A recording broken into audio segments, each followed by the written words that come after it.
Matindi talaga. Mikoy, tumindig ang balahibo. Dito makikita ang tunay na ugali, ang buong pangyayari, sabay-sabay po nating alamin at pag-usapan ngayong araw. Pero bago po ang lahat, isang mapagpalang araw at gabi sa inyong lahat. Mag love shoutout sa lahat ng ating listeners, viewers, and subscribers saan mang sulok ng mundo. Mapaluzon, Visayas at Mindanao. Lalong-lalo na po sa ating mga kababayang OFW. Kamusta po kayo mga kalingap? Mabuhay po kayo hanggat gusto nyo. At kung bago ka pa lang sa aking munting YouTube channel, huwag ka nang mahiyang mag-subscribe, like, share, and comment. Huwag mo na rin kalimutang i-click ang notification bell nang sa ganon ay updated ka sa aking mga paparating na video. At syempre, patuloy po nating suportahan sina Kalingap Rob at ang ating ama ng Kalingap, ang nag-iisang founder, si Kuya Val Santos Matubang.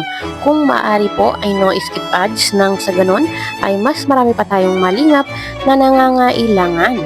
At kunting paunawa po kung maaari ay tapusin niyo muna ang kabuuang video nang sa ganon ay akma ang inyong mga komento.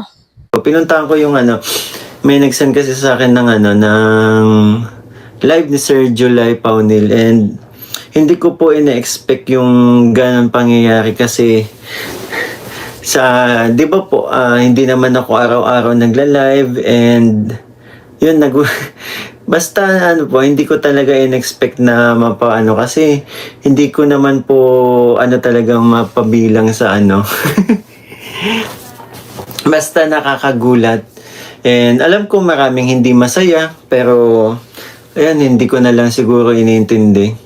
Ayun, congrats muna kay Kalingap Mikoy bilang isang most super chatted channel at talagang nakakatuwa at isang achievement po ito sa kanya. Sabi nga po ni Kalingap Mikoy, mga Kalingap, ay hindi niya po ine-expect na mapapabilang siya at marami daw po ang hindi masaya. Sabi nga po niya ay hindi na lang niya iniintindi kahit po marami ang hindi masaya sa achievement na nakukuha niya ngayon.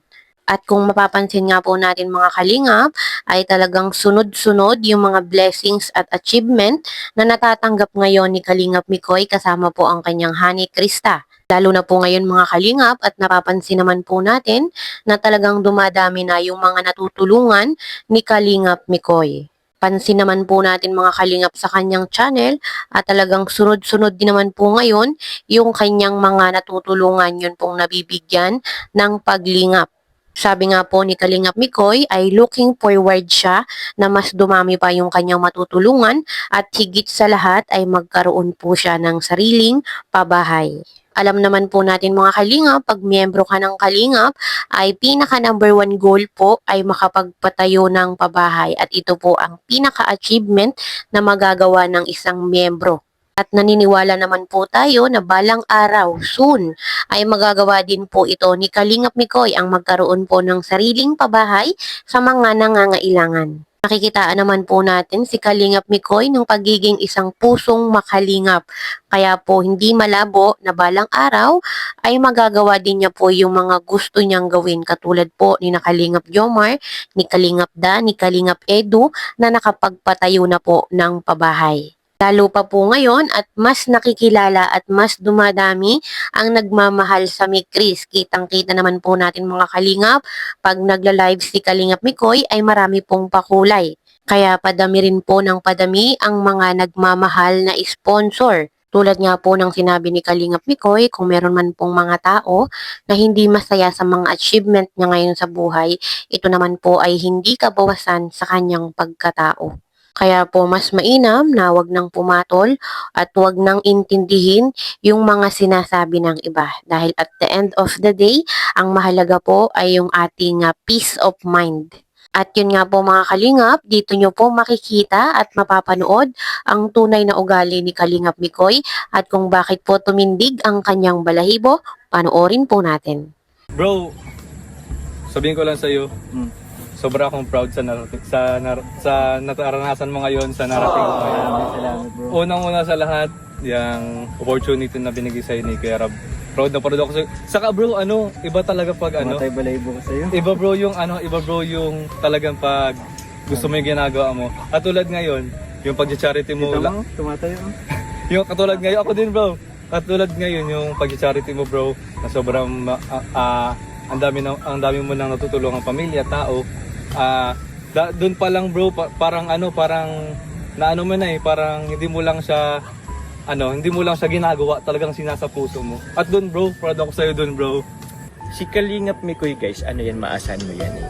I mean, pag may kailangan ka, let's say mapasama ka, kung wala man yan gawa or ano, kung meron siyang gawa na, kumbaga ipaano yan kung anong mas malaga.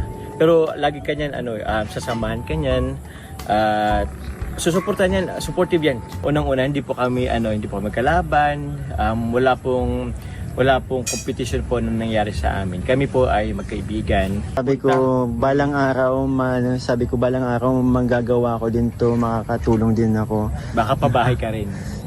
Yan, looking forward ako, di ba?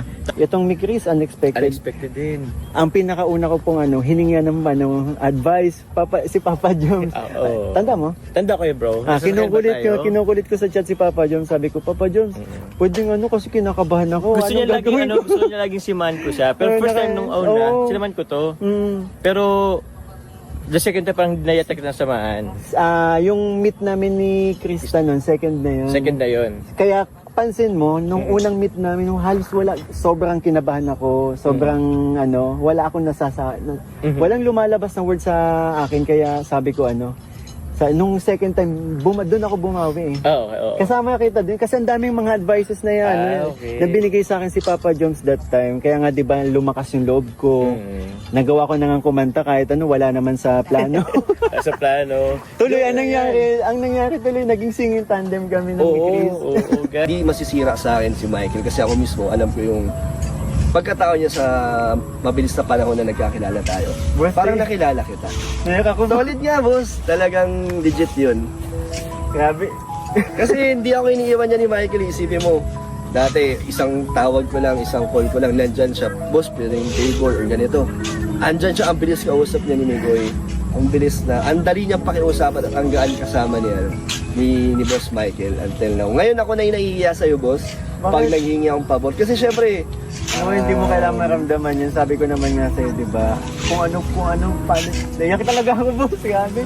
Sabi ko, kung paano nyo ako nakilala, yung parin, yung Nico yung nakilala nyo, walang nagbago. Nagkaroon lang siguro ako ng dagdag oras nga. Dahil, nagkaroon lang ako ng oras para doon para i-manage yung channel ko. Pero yung ko sa inyo, pagmamahal ko sa inyo bilang mga kaibigan ko, hindi nagbabago. siya, tinuturing ko siyang best friend ko din. Sobrang laking impact para sa pagkakaibigan natin na tawagin mo kung best friend mo dito. Hindi ko rin alam, boss, kung bakit kasi naramdaman ko eh. Hindi naman porket na lagi kitang kasama. Pero mas parang basta naging genuine kasi lahat eh, no? Naging totoo lahat. And